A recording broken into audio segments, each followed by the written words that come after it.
introduce our father. Last year, the variety clubs honored the President of the United States. Well, this year we've gone over his head to honor the Mayor of Carmel, California.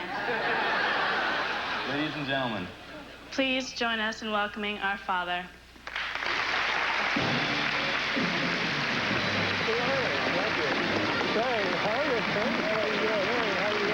Hey, Bob, how you doing, man? How you doing? Hey, how are you? Hey, how you feeling? Everybody haven't seen you for 800 years. Hey, how you doing, partner? Yeah, nice to see you. Hey? How's it going? Hi, how are you? Hey, Bob. How are you, Maestro? Great. Nice to see you. Hi, Mr. Jones. Pleasure to see you. Hey, Charles. How you doing, huh? Yeah, thank you. Thank you very much. Hey, Jonathan. How's it going, man? Boy. This is gorgeous. Hot and a little tight. Yours too. How you doing? Good. See you.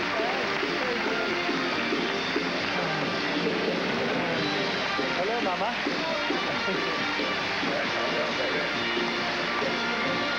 The chairman of Variety Clubs International, Monty Hall. Thank you very much. Clint, a lot of your friends are here to entertain you tonight, and I'm going to ask these people to stand as I introduce them. The Variety Club's honoree of 1984, the First Lady of Television, and our hostess for this party, Lucille Ball. One of the greatest all-around entertainers the world has ever known, Sammy Davis Jr. The lovely voice from playing Misty For Me, Roberta Flack. Born in England over 80 years ago, and thank God he came to America, Cary Grant. Clint, here is your good friend and neighbor on the Monterey Peninsula, the boy singer with Freddie Martin's orchestra, Merv Griffin. Born in England over 80 years ago, and thank God he came to America, Bob Hope. Then here is the brilliant actress, four-time Academy Award nominee and co-star in your new picture, Heartbreak Ridge, Marsha Mason. And the man who played crap game to your Kelly and Kelly's Heroes, Don Rickles. A distinguished motion picture director of many films, including Two Mules for Sister Sarah, Dirty Harry, Escape from Alcatraz, Coogan's Bluff, and others with Clint, Don Siegel.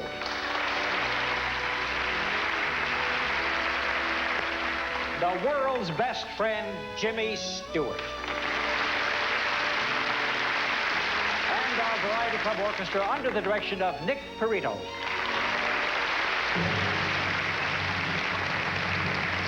Yes, friends, welcome Marsha Mason.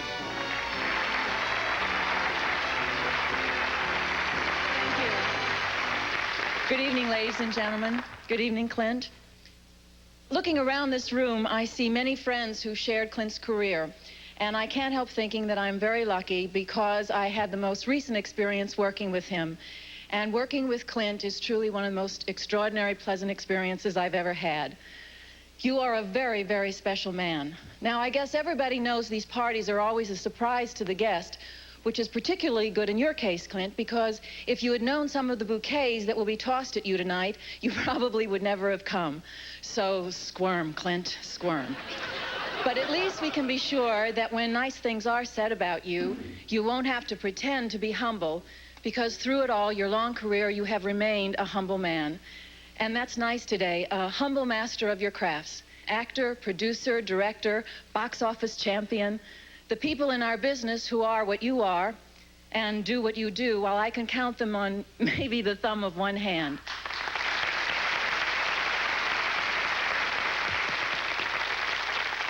Now, you've entertained the world for years, from your first appearance as the lead in your high school play in 1948 at the Oakland Technical High School, through many brilliant performances to the picture we've just finished together. So tonight, we are here to entertain you. Here is a lady whose lovely voice was heard singing the hauntingly beautiful "The First Time Ever I Saw Your Face" in the picture which marked your directorial debut, Play Misty for Me, Miss Roberta Flack.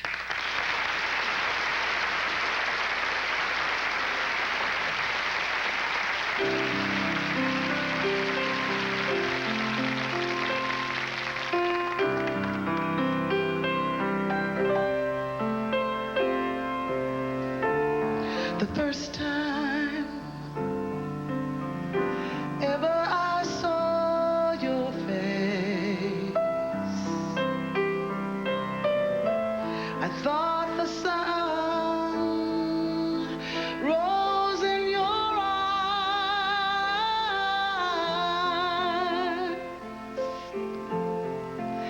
and the moon and the stars were the gifts you gave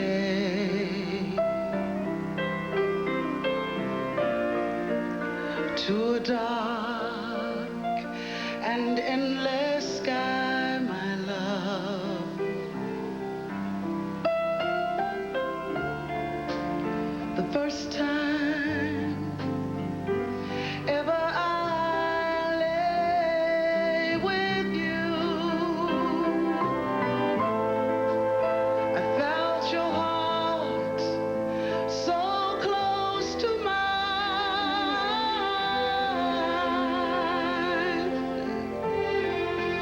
and I knew our joy, it would fill the earth,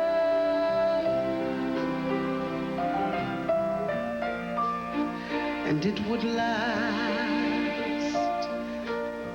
until the end of time, my love. It would last until the end of time. The first time ever I saw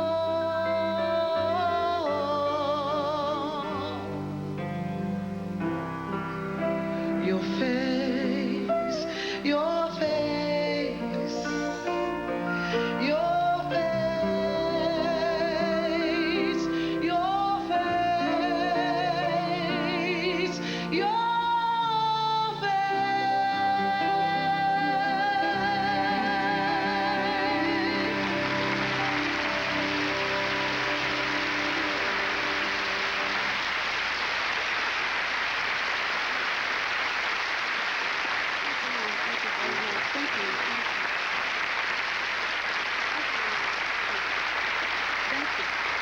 Thank you for loving that song. Thank you so much. And here is the man who has given us so many memories, for which we all thank him. Ladies and gentlemen, Mr. Bob Hope.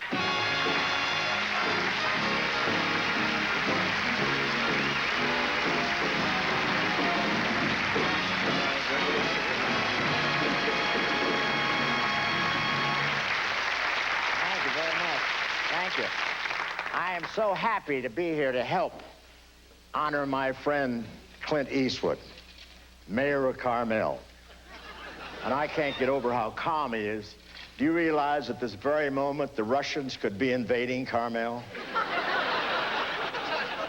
And I love the theme song of these parties. This is a lovely way to spend an evening. A room full of superstars walking around wondering which one got the best deal on his next picture. And I've never seen a more glamorous group. Cary Grant is here, and he still looks great. I think that's wonderful.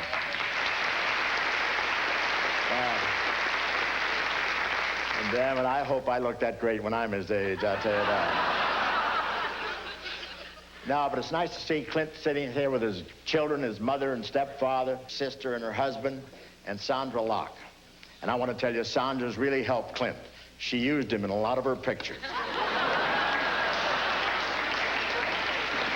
No, Clint and Sandra made a lot of pictures together, like The Gauntlet, where Clint played a cop sent to Las Vegas to pick up a prisoner named Gus. He thinks Gus is a guy, but it turns out to be a nickname for the girl Sandra plays. With my luck, I'd go to Vegas to pick up Sandra Locke and wind up with a guy named Gus.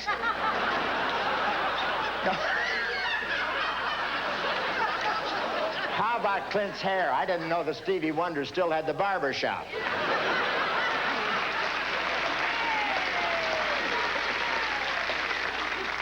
And the first day as mayor, Clint wanted to make Carmel just like Los Angeles, so he robbed the 7-Eleven. And you know, since Clint arrived on the scene, Carmel's the only city in America that sends out a SWAT team to collect overdue library books. Clint solved Carmel's traffic problem. It made all the streets one way going north, and now it's Monterey's parking problem.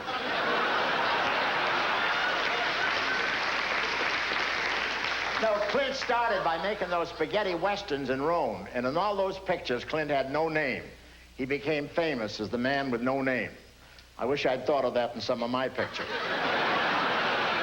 But I want to tell you, Clint Eastwood is the strong, silent type. His motto is, walk softly and carry a big percentage of the gross. You know, Clint, you and I would be great together in a western about a handsome, charming, debonair cowboy comedian and a cattle rustler. How about it?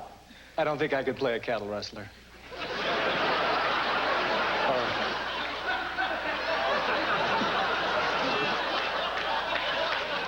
How come I wound up with a straight line? But the most violent picture I ever saw Clint do was Paint Your Wagon. I mean, when Clint sings, that's violence. You know, it can't be easy making the transition from actor to politician. As an actor, you have to get the public to believe in fantasy. And as a politician, you have... Hey, wait a minute, that's the same thing. Yeah, I can see Clint in the White House. The red phone rings. It's Gorbachev calling. And Clint says, hello, punk. And how about a summit in Geneva? President Eastwood in a room with 10 Russians. And then there were 9. And then there were 8. Well, I'd love to see a lot of guys in our group in politics. I'd like to see Don Rickles as ambassador to Libya. Can't you see him walking into Gaddafi and saying, look, hockey puck? But everyone loves Clinton. I think that's why this marvelous aggregation is here. And it's just like him to step out of his privacy tonight to be here for the best cause there is, helping variety clubs help people who need them. And here's the way I feel about Clinton. Hey, thanks for the memory.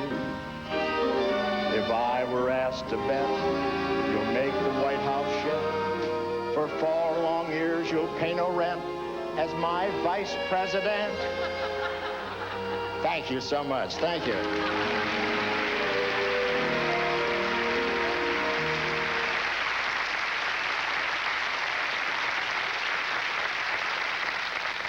And now, ladies and gentlemen, a man who defines charm, Cary Grant.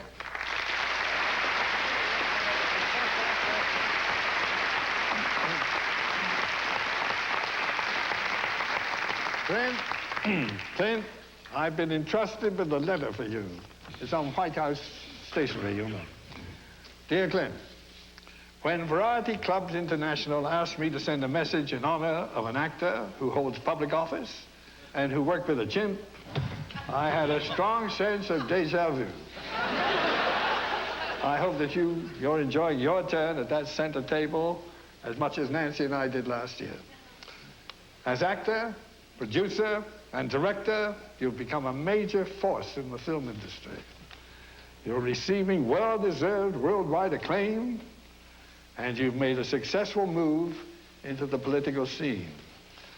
While that would be enough accomplishment for anyone's lifetime, we know that there are many more achievements to come from you, Clint. You've always supported causes that benefit young people. And we know that you are pleased that this special evening will assist the Variety Clubs in continuing their wonderful work with children.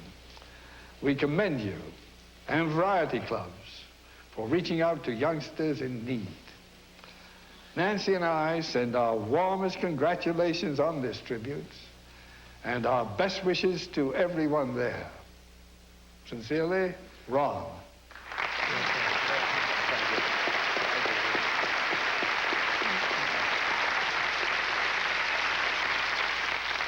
Now, Clint, here's our friend, Merv Griffin.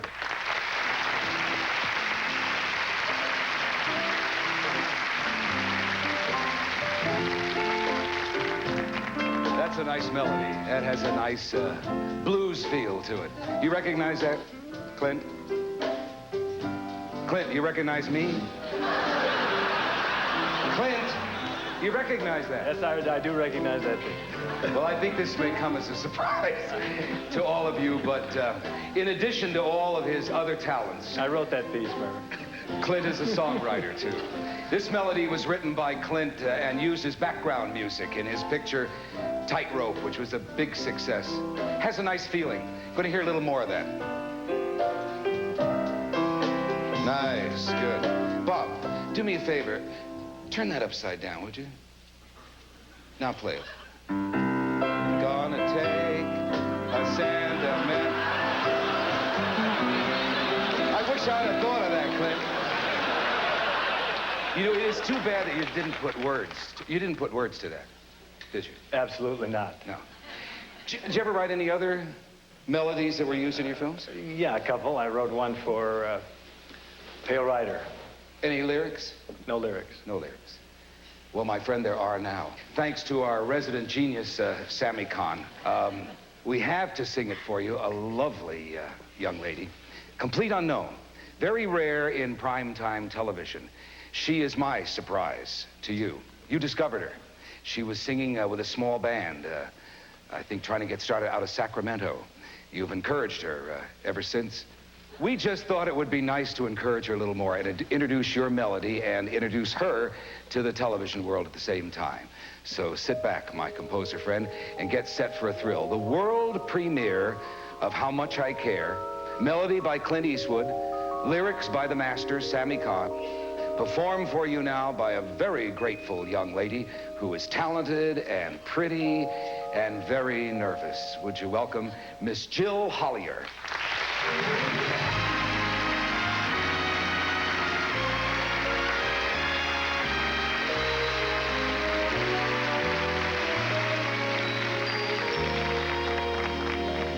Every time that you are there,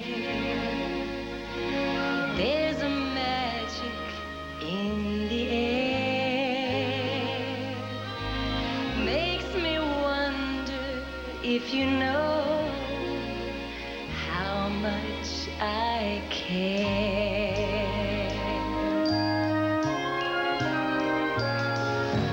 Every time that you walk by, every breeze becomes a sigh.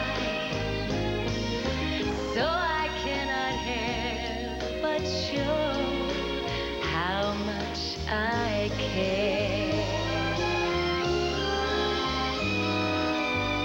If the stars were mine, mine to command, I would pick one star to place in your hand.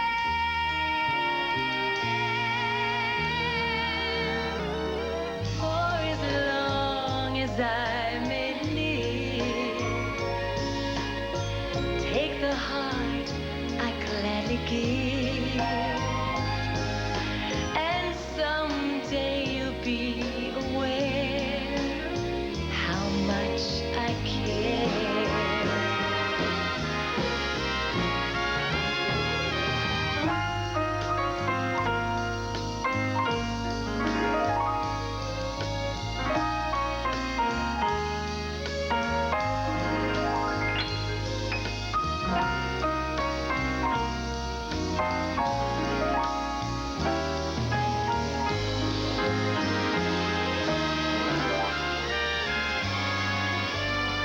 If the stars were mine, mine to command, I would pick one star to place in your hand.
official jeans of the Professional Rodeo Cowboys Association.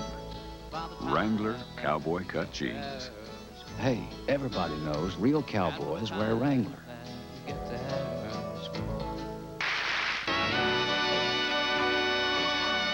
Clint, ladies and gentlemen, the distinguished motion picture director, Don Siegel.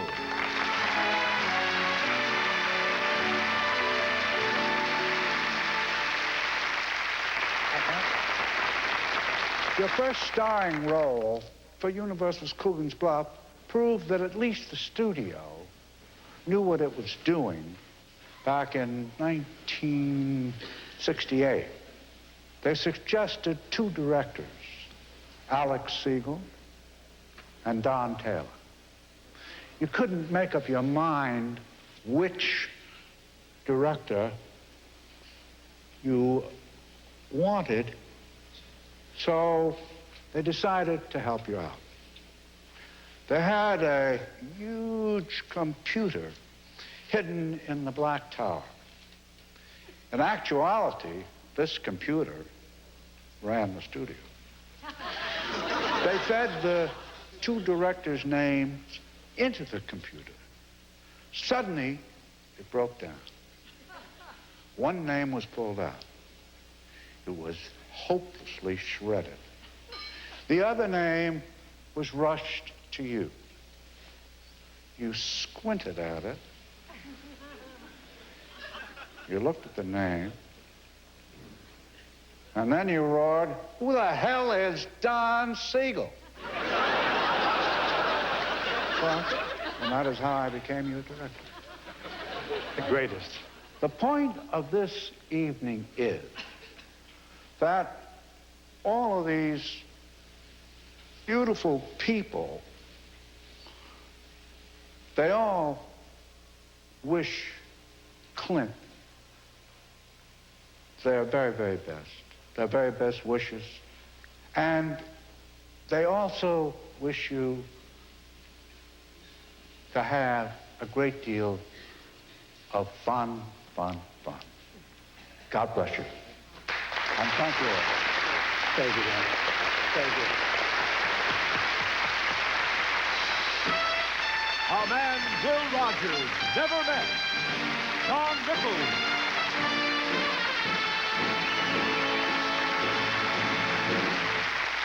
Good evening, Clint. Huh? Is this great? That's great, Don. Thanks for all the calls. You've done so much for my career. It's gone right in the toilet since the last time I saw you. Would you mind standing up for a second, Clint?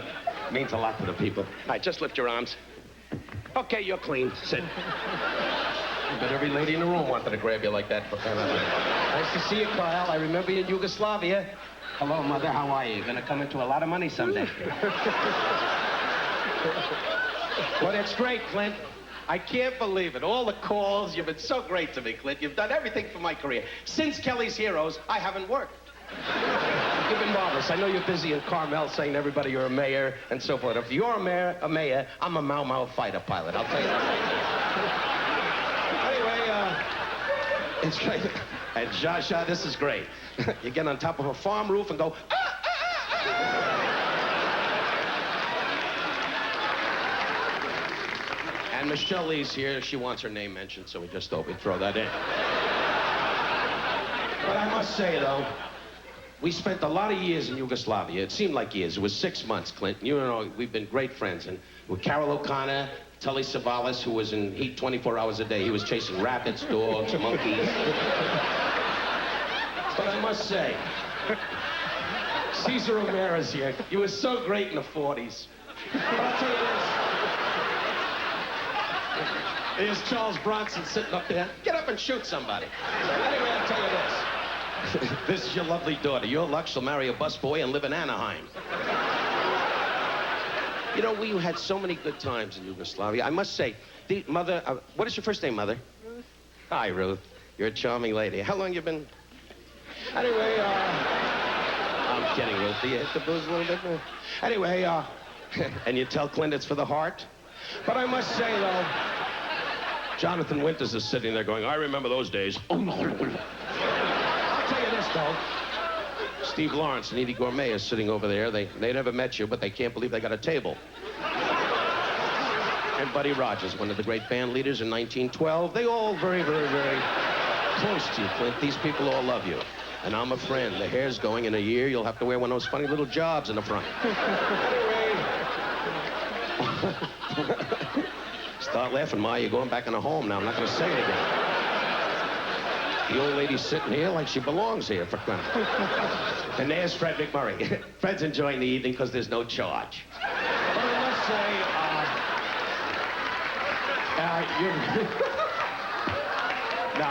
and his lovely wife, June Haver, who was in a movie in 1907. But June, you're very, very lovely, and put Fred in a home. He should be in a home, he really is. But Fred, you look great. You feel good? Smart as a whip. Anyway, give him a couple of question and answer periods, he just rattles them right off. But Clint, it's so good to see you, really. I mean that. We haven't seen each other. Thanks for all, as again I say, from my heart, you've been a good friend to me. We've known each other how long now? Thanks, Clint. Anyway, Clint's one of the fast talkers of all time. I spent a lot of years with you in Yugoslavia, and as I say, it was years, but it was months. But the nicest thing in the world was your lovely daughter and your son, and your lovely mother sits here tonight. I must say, we had great times together. Because when I was up against it, when I first came there with my darling little girl, Mindy, my daughter, who was your lovely lady, was not around then, but Kyle was, and you scared her on Halloween, Kyle. Anyway, but he did, and he ran up and went, boo, and my daughter never forgot it and said, Dad, get friendly with Clint, they're rich. But I must say, God has blessed you with great success, and you deserve it, because you're the kind of guy that always said to me, hey, Don, a pickup truck and a dog is my life. And I believed you, and that's how I wound up with you in Yugoslavia. With a pickup truck and a dog. So God bless you, and thanks for having me here.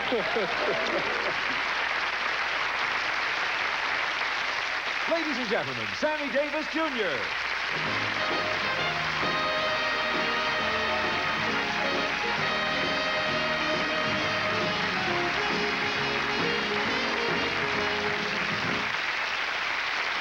Mr. Eastwood and I go back a few years, and back to the days of Rawhide, the first season on Rawhide. I used to spend Sundays at the house, and I became a fan then. And Clint, I just want to say I've seen all of your pictures, and including the new one, Heartbreak Ridge, which is the 12th film that you've directed, and 32nd film that you've starred in. And like everybody else, I have my own favorite. I think all of them. And I've enjoyed them so much because I just happen to dig musicals, you know. But if I had to name a favorite, I guess it would be the first film that Clint ever directed, called Play Misty For Me. That happens to be my favorite. I love the character that you played, Clint. Tall, light, handsome, disc jockey. Every time I see that picture, I could kick myself for turning down that role. And the song that it's been mentioned already, that was the title, that's my kind of song. I'd like to sing it for you, but no, wait a minute. I was wondering, Clint, here's the kind of introduction that Dave Garland, the disc jockey, would give me for this song. Not me, but for the song. So read that for me, would you please? See if you can direct your way out of that. Borrow your glasses. You can have a glass. Hello out there in Dreamland. Hello out there in Dreamland. This is Dave Garland of KRML with a little mood music for midnight. So turn the lights down and cuddle up for the answer to the first request for Misty.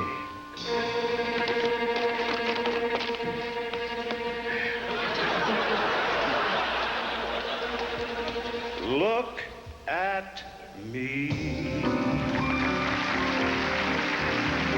I'm as helpless as a kitten up a tree, and I feel like I'm clinging to a cloud. I can't understand, I get misty holding your hand.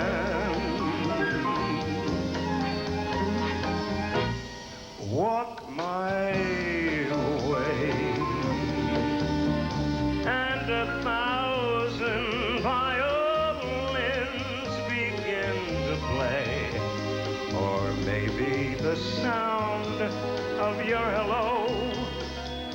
That music I hear, I get misty the moment you're near.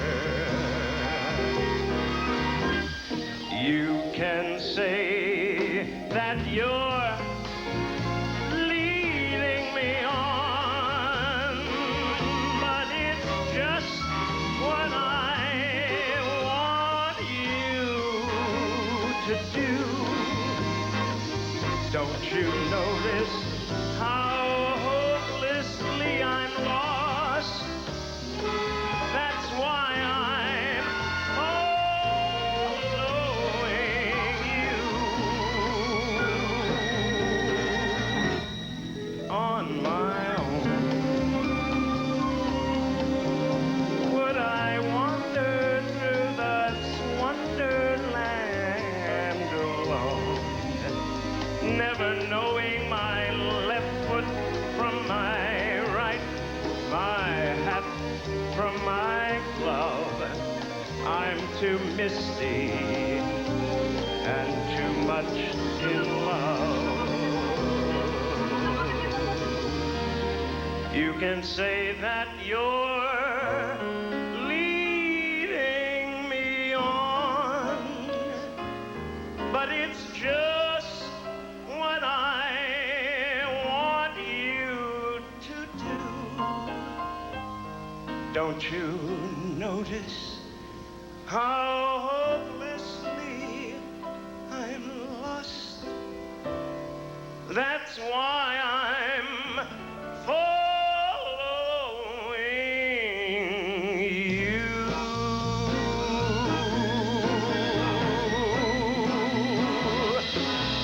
On my own. Would I wander through this wonderland alone, never knowing my right foot from my left, my hat from my glove?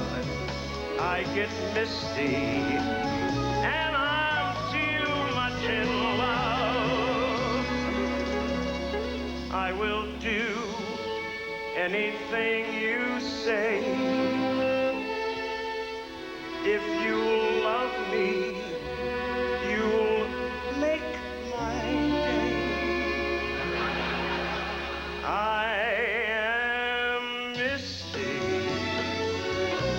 and too much in love, too much in love, too much in love, too much in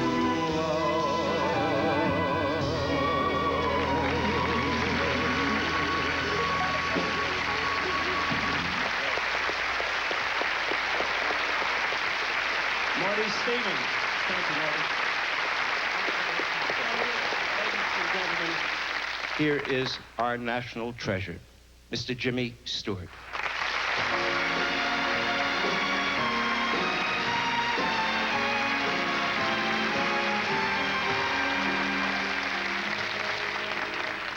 Well, Clint, you know, you're a credit to the motion picture industry. A filmmaker in the truest sense of the word. As a director, you learned your homework very well. Tell the story. As an actor, you took the art back right to the basic. Don't act, be.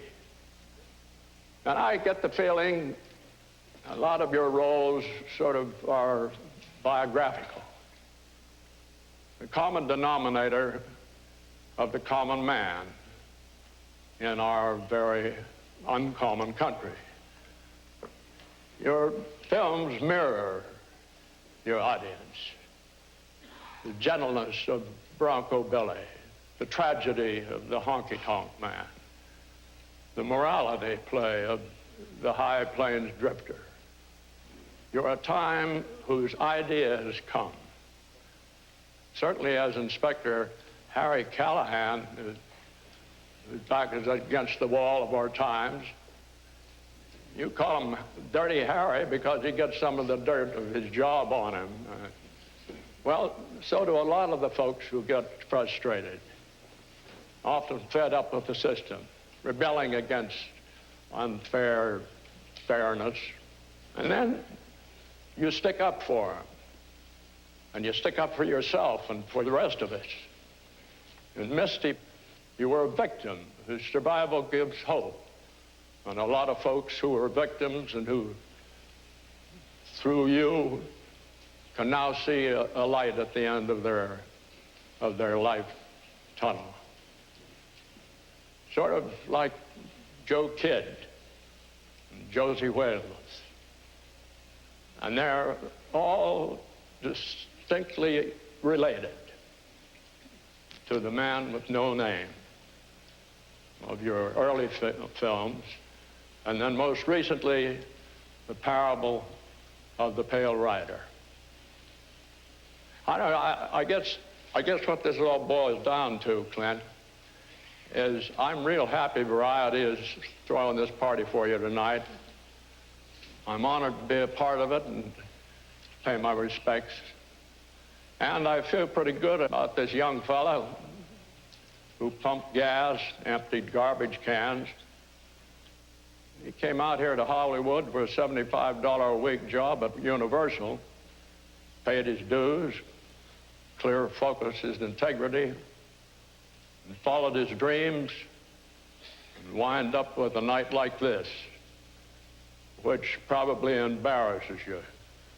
It's still worth it when you think of your mother. She tells us a lot just by the way she looks at you and how proud she must be tonight.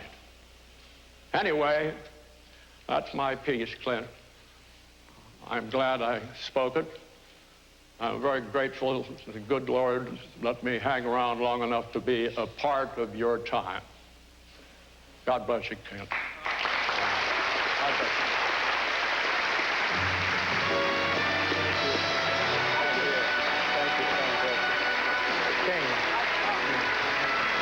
Thank you.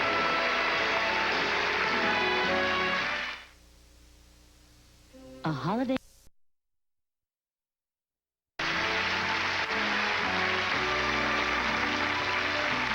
Thank you very much. Well, Clint, tonight you join our International Humanitarian Hall of Fame. In earlier parties like this, we have dedicated facilities to John Wayne in our Miami Children's Hospital, Elizabeth Taylor in New York's Flower Fifth Avenue Hospital, Jimmy Stewart in our Minnesota Variety Heart Hospital, Ingrid Bergman in our Des Moines Blank Memorial Hospital, Jack Lemmon in the Buffalo Children's Hospital, Burt Reynolds in the Eggleston Hospital for Children in Atlanta, Carol Burnett here in the UCLA Medical Center in Los Angeles, the Sinatra Family Wing in our Seattle Hospital and Medical Center, Lucille Ball in the Barbara Davis Juvenile Diabetes Hospital in Denver, and last year to the President, Dutch Reagan, in the University of Nebraska Medical Center in Omaha. Now, before we announce Clint's dedication, I'm going to ask our 1984 honoree to join me.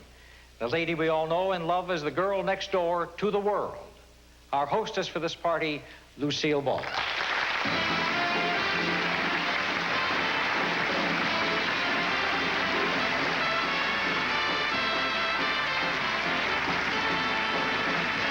Thank you. You're very kind. Now, so far, nobody has mentioned the real reason why Clint is so popular. Well, ask any woman. She'll tell you. Clint, you're such a big star because you're such a big hunk. These variety club parties have always been a gathering place for the stars. Real big shot parties, matter of fact. Unless you're a variety VIP or a celebrity, there's no way to get in. I sent out the invitations, and I ought to know. Well, this morning, some friends called to invite Gary and me to dinner tonight. I said, thanks, but why don't you join us for dinner with Clint Eastwood? Well, they were thrilled. So as a courtesy, I phoned the party office and said, I'm bringing an extra couple. And they said, no way. There isn't an empty seat in the house. It seems our friend Clint had rounded up a lot of behind-the-scenes people who've worked on his pictures over the last 20 years. Some of his technical crew, props, costumer, film editing, assistant, his production coordinator, director of photography, graphic artist, story editor, secretary, and others. People he felt should be with him on a night like this. And they're spread all around this room. And I think that says a lot about you, Clint, a whole lot.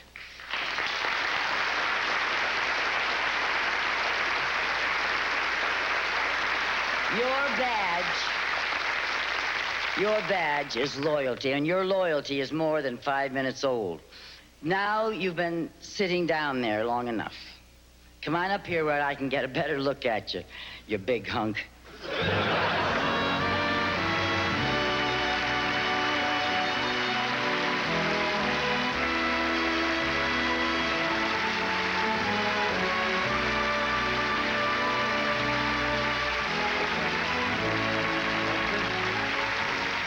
The health needs of the city over which you preside, Carmel, California, the health needs are served by the Community Hospital of the Monterey Peninsula. Here is the two-story recovery center dedicated to 24-hour-a-day treatment of chemically dependent persons of the community hospital. Since its beginning, there were only funds enough to operate the first floor. And tonight, Clint, in your name, Variety Clubs is happy to make a generous contribution which will enable the hospital to open the much-needed second story to further serve those who need our love and our care. The plaque will read, the Clint Eastwood Recovery Center.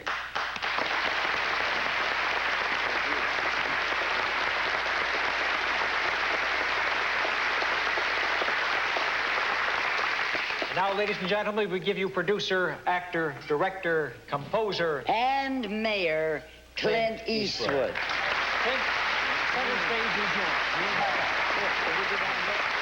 You're gonna leave me all alone up here, huh?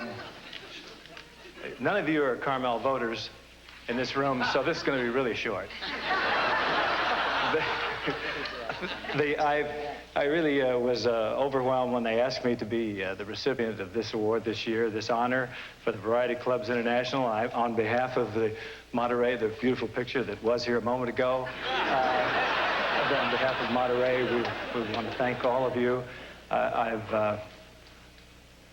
I've had a fantastic life. I remember when I was a child, or not a child, but a teenager, and I was sitting in movie theaters with my knees up on the back of the chair, and I was watching films over the years. I never thought I'd have the opportunity to meet people like the Ghost Breakers or the Pale Face or the Destry Rides Again, A Wonderful Life, or Gunga Din star, or Mr. Lucky star, or Double Indemnity star, but to have all these people in this room today is just overwhelming for me, because I never thought I'd ever get a chance to even meet these people, much less have them here at a dinner that is honoring me.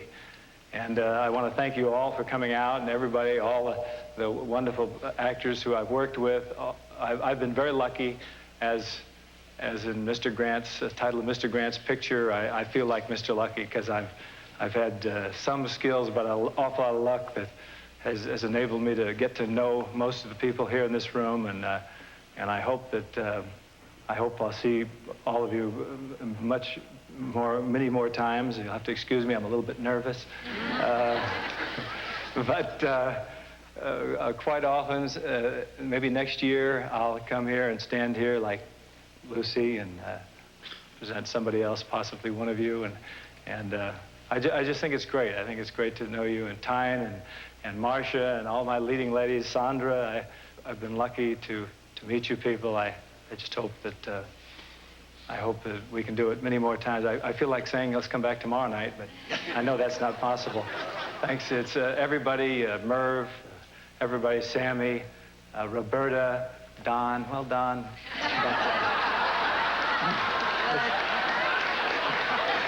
Mr. Hope, Charlie, I know I owe you dinner from the Commodore Hotel in 1965. I'll get back to you, I promise. But thank you very much for all coming tonight.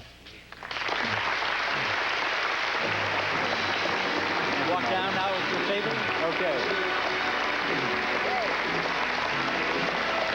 You can help me, I'll help you. Thank you. Thank you. Thank you.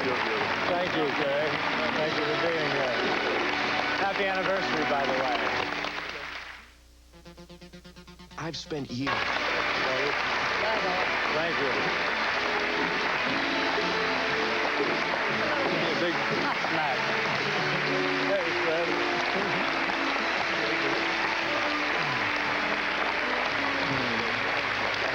Thank you for coming. My pleasure. Thank you. Thank you. Hey, Mom. I've been around a while. I didn't get a chance to thank my mom.